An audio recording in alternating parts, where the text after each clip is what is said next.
Hello. Magandang hapon po mga kapatid. Sabat sa ating lahat. Okay, tuloy na kami. Okay. Salamat po sa mga magagaling na mawid. Talagang kayo ay pinagkalooban po ng Panginoon ng magandang boses. No?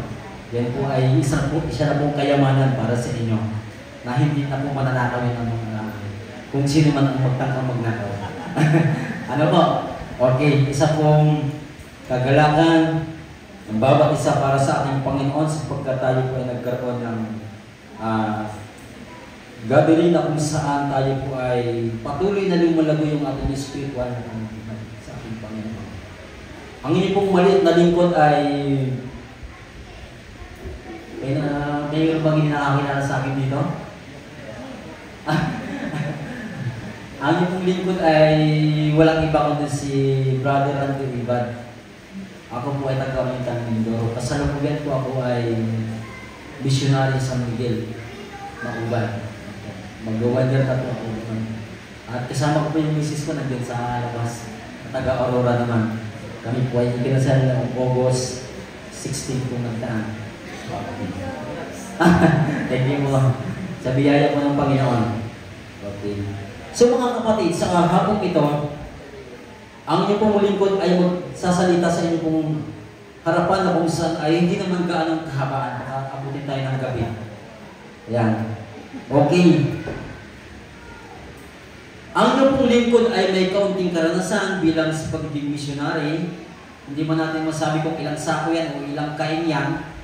Pero sa biyaya po ng Panginoon, mayroon mga tayong mga experience na kung saan ito po ay magbibigay sa atin ng kalakasan sa ating pananampalataya.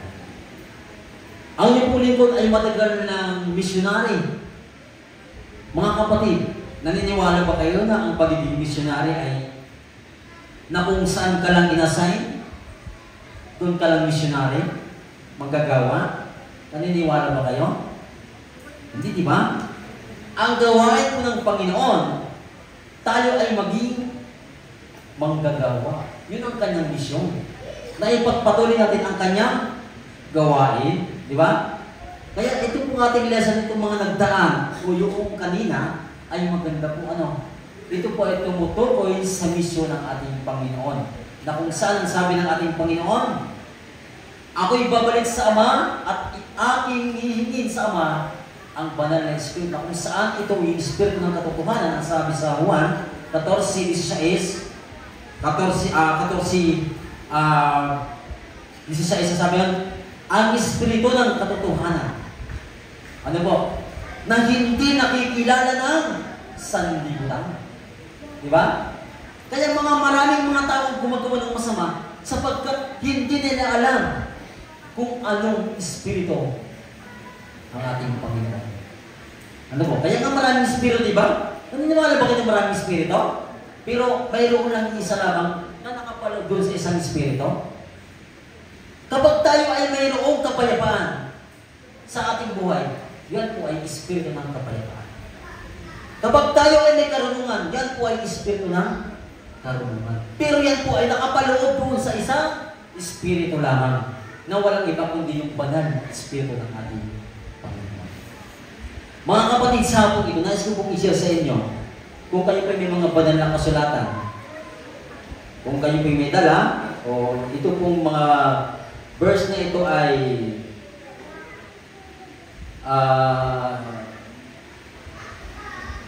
alam ko ay familiar po ito para sa atin.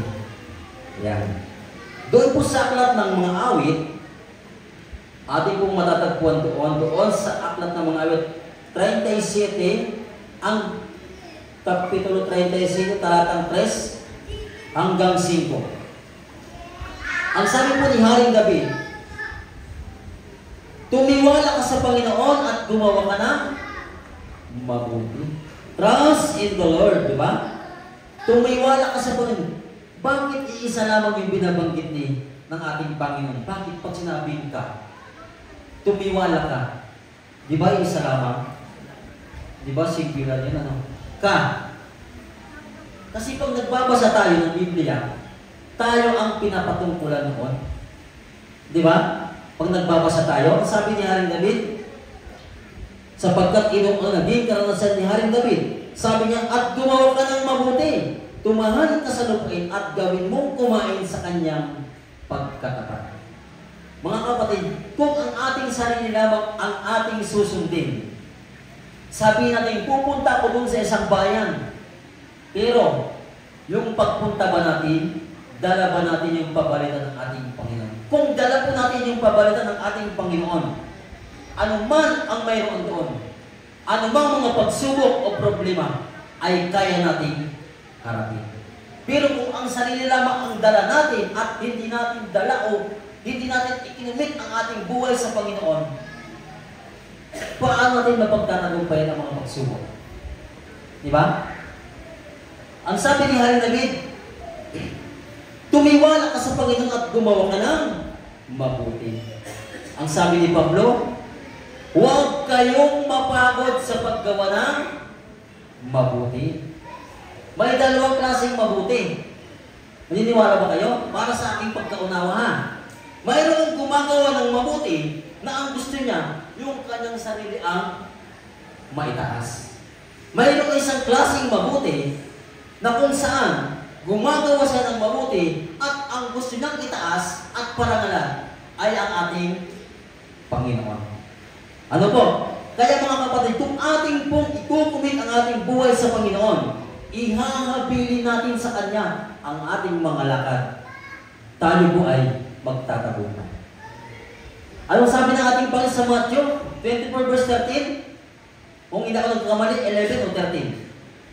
Ang sino mang magtiis hanggang sa wakas ay siyang maliligtas, di ba? O, sabi ng talata, ang sino mang magtitiis hanggang sa wakas ay siyang maliligtas. Kaya ang sabi din ni Haring David, tumiwala ka at gumawa ka ng mabuti. Di ba? Kasama po sa paggawa ng mabuti, yung ibahagi po ang ebanghelyo ng ating Panginoon. Ano po? Ayan. Kaya ang sabi ni Santiago, ang sino mang nakakaalam ng paggawa ng mabuti, ngunit hindi niya ito ginagawa, ito ay kasalanan sa kanya. Kasalanan ito kung alam natin ang salita ng ating Panginoon. Ngunit sa mga tao hindi nakakaalam ng salita ng ating Panginoon, sabihin ba natin kasalanan? Masasabi ba natin? Mga tao hindi pa nakalat ng katotohanan pero gumagawa sila ng masama. Di ba? Tayo na lang ang umunawa. Mayroon kasi tayong iba-ibang kaisipan o iba-ibang mentality. Ano po? Ayan. Pero kung ating susundin ng ating Panginoon, ang paggawa ng mabuti ay dapat hindi sa ating sarili, kundi ang ating Panginoon, ang ating parangalan. Ano po? Doon sa talatang 4, magpakaligaya ka naman sa Panginoon.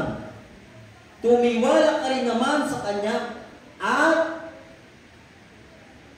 wait lang po. Magpakaligaya ka naman sa Panginoon at bibigyan ka niya ng nasa ng iyong puso. Mga kapatid, mabuti ang magnasa. Ang problema lang sa pagnanasa, kung ito ay hindi nasang-ayon sa ating Panginoon. Parang ganito. Gusto mong magkaroon ng isang bagong cellphone at mayroon ka namang pambili doon sa cellphone na iyon. Yun ay hindi masamang pagnanasa kasi kaya mong bilihin. Ang problema dyan, nagnasa ka ng cellphone na hindi mo naman kayang bilhin at gumawa ka ng masama. Di ba? Okay lang pala ang sabi ng Biblia na tayo ay magnasa ang ating puso kung ito ay karapat-dapat lamang. Ano ba? Yan. Doon sa 5, ang sabi doon, commit thy way unto the Lord, trust also in Him, and He shall bring it to pass. Ihabilin mo ang iyong lakad sa Panginoon. Tumiwala ka rin naman sa Kanya at Kanyang papangyarihin. Ano po? Lahat pala ng ating lakad ay ihahabilin natin sa ating Panginoon. Ano man ang ating gagawin, bago at pagkatapos, ihabilin natin ang ating lakad sa Panginoon. Anong paraan? Baka sabihin, lalakad tayo ng kung saan pupunta. Diba? Ang ibig sabihin po ng ating Panginoon, ihabilin, ipanalangin mo sa Kanya natin ang ating mga lakad. Ipagkatiwala sa Panginoon. Diba? Bakit maraming sabi, bakit si ganyan na disgrasya? Ay mabait yan? Ay super bait? Bakit si ganon? Si masama? Hindi siya na disgrasya. Diba? Anong ibig sabihin? Ang lahat ng tao ay makakaranas ng mga pagsubok. Pero ang sabi ng ating Panginoon,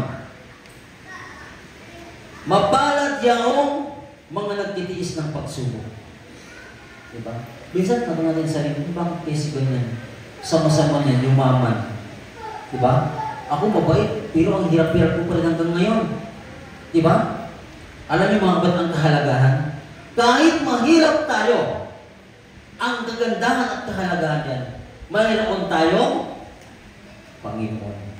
Ano natin yung mayaman?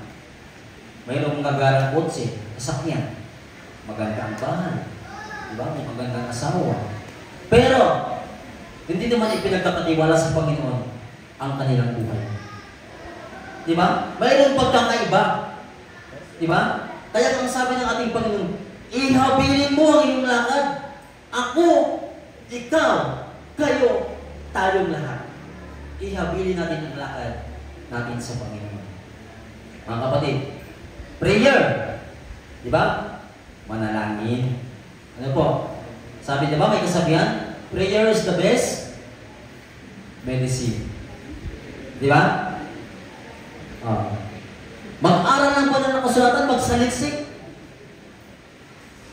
Mga kapatid, madalas nangyayari sa panahon ngayon, ang cellphone nagiging priority yung gadgets. Ang Bible napakahalaga, pero sinasantabi lamang. Tayo po ay pinapaalalahanan ng ating Panginoon. Ang Panginoon noon hanggang ngayon, ang Diyos noon hanggang ngayon, na umiiral pa rin. Noon, ngayon at magpakailanman, umiiral pa rin.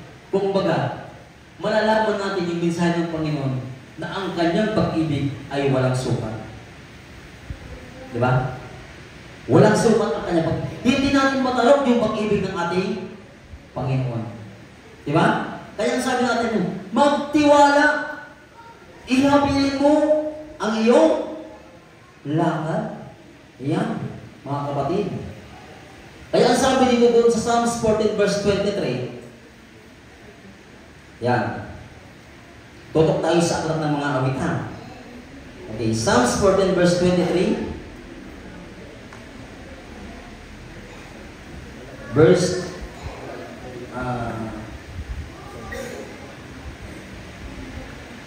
wait lang, mga kapatid.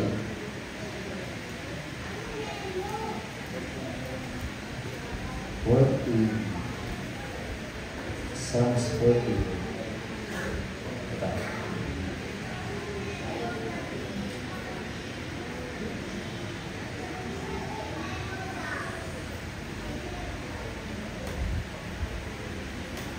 Yan. Kung ating mapapansin mga kapatid, sa 14 verse 4.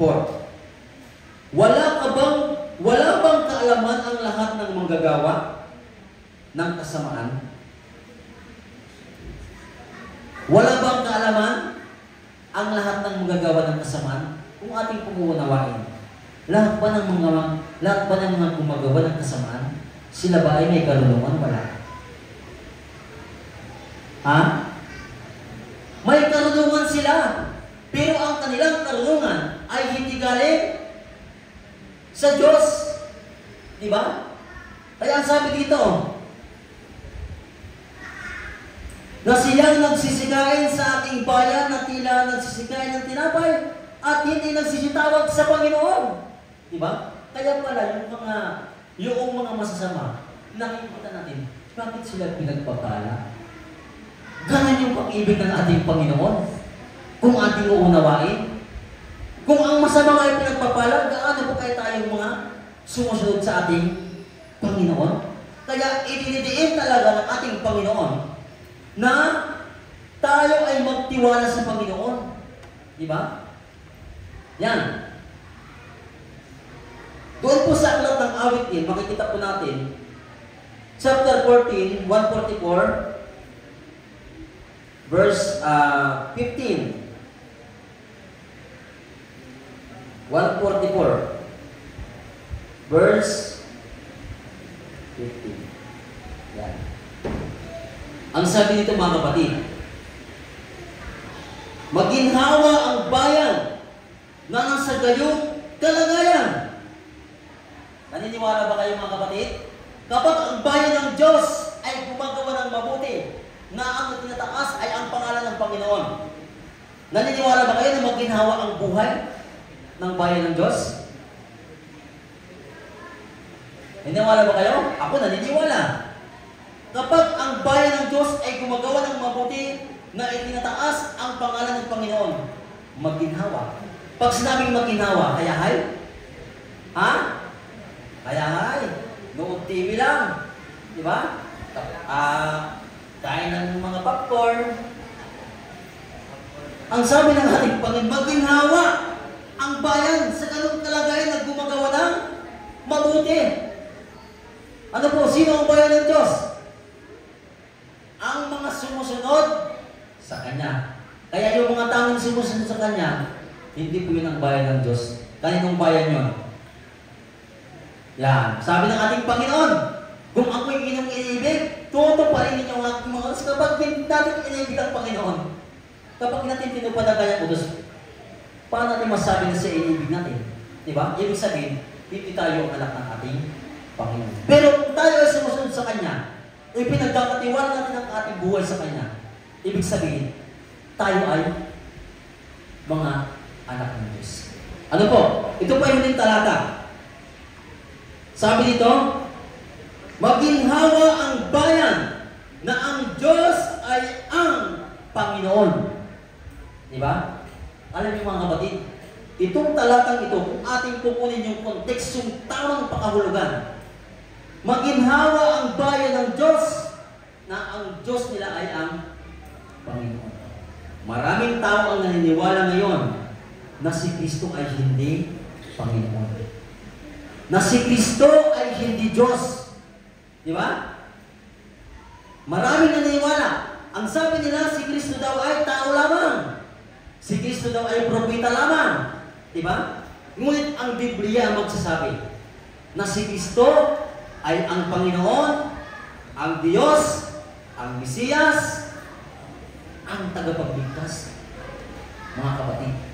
Kaya ang sabi dito, maginhawa ang bayan na ang Diyos ay ang Panginoon. Kaya maniwala tayo. Kapag ang Diyos ay ang ating Panginoon, ibig sabihin, mayroon tayong kaginhawaan. Nandyan yung kasiyahan. Di ba? Kasiyahan, hindi mapapalitan ng pera. Di ba? Maraming mga tao ngayon, mga kapatid, huwag tayong masasaktan. Ang sabi nila, may mga tao nagsasabi, mismo ito ay mga kapatiran nila. Kung mayroon mang hindi umiinom, kung mayroon mang hindi naninigarilyo, sila ay yung mga Adventist. Naniniwala ba kayo na lahat ng Adventist? Na gano'n? Naniniwala ba kayo? Huwag natin sabihin na lahat ng Adventist ay umiinom. Hindi naninigarilyo. Bakit inaangkin nila? Kasi nga sila ay nasa loob ng iglesia. Inaangkin nila. Pero ang tanong, yung bang ginagawa nila ay tama doon sa kanilang pag-aangkin na sila yung bayan ng Diyos? Diba?